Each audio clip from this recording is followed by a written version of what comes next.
you pointed to something very interesting that I think goes often overlooked, and that's the use of Pakistan's military in the Gulf region. Yes, and especially in Saudi Arabia. Especially there. The Although relationship Kuwait, is deep. Bahrain, the Emirates. The relationship is deep. When you were in Yeah, it Pakistan, is. did you see elements of that? There's deep and abiding love of Saudi Arabia in Pakistan. The Saudis have been very, very generous with the Pakistanis over the course of decades, to the point where Faisalabad is named after King Faisal. It's one of the largest cities in the country. I think it's the fourth largest city in the country. The Saudis, how am I going to say this? There are long-standing rumors that the Pakistanis have provided the Saudis with assistance in their nascent nuclear program. Put it that way. Yeah. So there's a very close and abiding relationship. Not to say that Pakistan's not, one of the poorer countries in the world. The Saudis haven't just given them a blank check. But the Saudis have been very kind over the years, and the Pakistanis are grateful for it. Pardon me. Sorry, I'm still getting over this. So the nascent nuclear program, do you think it's like the Emiratis that, this is a source of power to diversify away from an oil-based economy to one that's more sustainable? Well, but look at it this way. Listen, I'm all for diversification of energy, right? I think we all should be. But if you live in a desert country that has 330 days of sunlight a year, why would you not fill the desert with solar panels? Why would you want nuclear energy? That doesn't make any sense to me. It's something that has long worried policymakers in the West.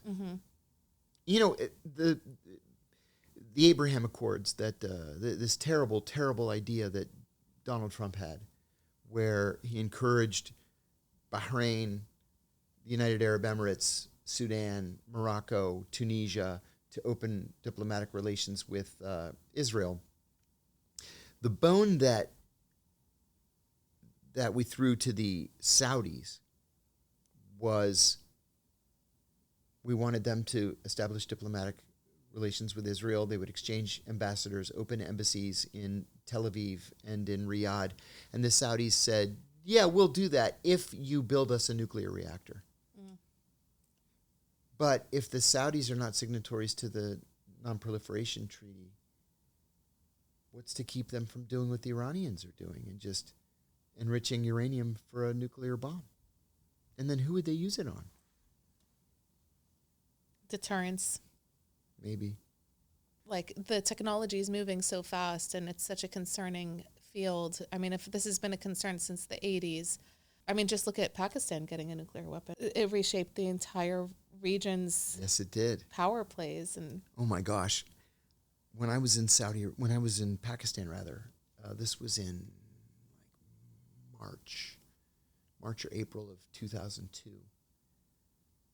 The American embassy, there's a new American embassy in Islamabad. This was the last American embassy, which was gigantic. It was on something like 25 acres. It had apartment buildings. It had a nightclub. It had the chancery. It had everything. It was a self-contained community.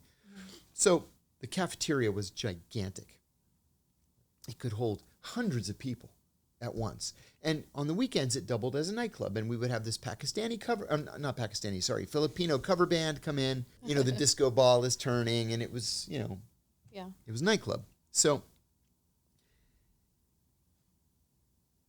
I have a colleague who once jokingly said she could set her watch by when I had lunch every day, just as the clock struck 12. I'm a creature of habit in that respect. So one day I went down to the cafeteria with a very junior officer who was working for me right at 12, right? And this cafeteria could hold 300, 400 people. We were the only people in the cafeteria. So we get our food, and she looks around and she goes, "Where is everybody?" And I said, "Are you kidding me?" And she said, "No, where is everybody?" I said, "They've been evacuated. We're the only ones left."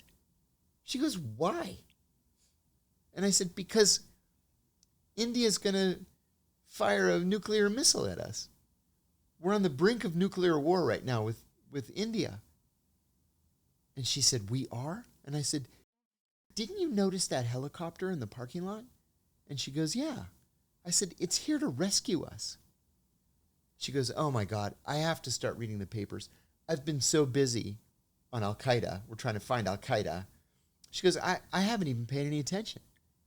And I said, "That's why there's nobody, like literally nobody in the embassy except the CIA and a handful of FBI agents. That was it. Because the Pakistanis and the Indians are constantly on the brink of something terrible. Terrible. Is there still that risk between India and Pakistan going? Yes. I will say a senior Pakistani military officer told me recently that the Pakistani government has placed command and control of their nuclear arsenal under the command of an American general. And so that's good enough for the Indians. And the Indians have backed off. Good. So the threat that we had in 2002 of nuclear war between the two doesn't exist today. Okay, so I am curious about something that was concerning to me at the time because Pakistan is a nuclear power. When you were in Pakistan, you were doing counterterrorism ops, but on a big strategic picture, there was always the concern that Al-Qaeda could reach or get or infiltrate the people that were in control of a nuclear weapon. Absolutely. And that is what really frightens me. Do you think that risk still exists? I think it's been vastly diminished. Where the risk exists is in nuclear material that had been in the custody of former Soviet republics that kind of struggle with the rule of law, right? So nuclear fissile material, let's say, or even nuclear waste sometimes goes missing in places like Kyrgyzstan, Tajikistan, Uzbekistan, Kazakhstan. Well, goes missing where? It's got to be somewhere. Is it in the hands of Al-Qaeda? It turned out no. ISIS? The Chechens? We don't know. We don't know where it is. So there's always going to be that question mark. Frightening. Mm-hmm.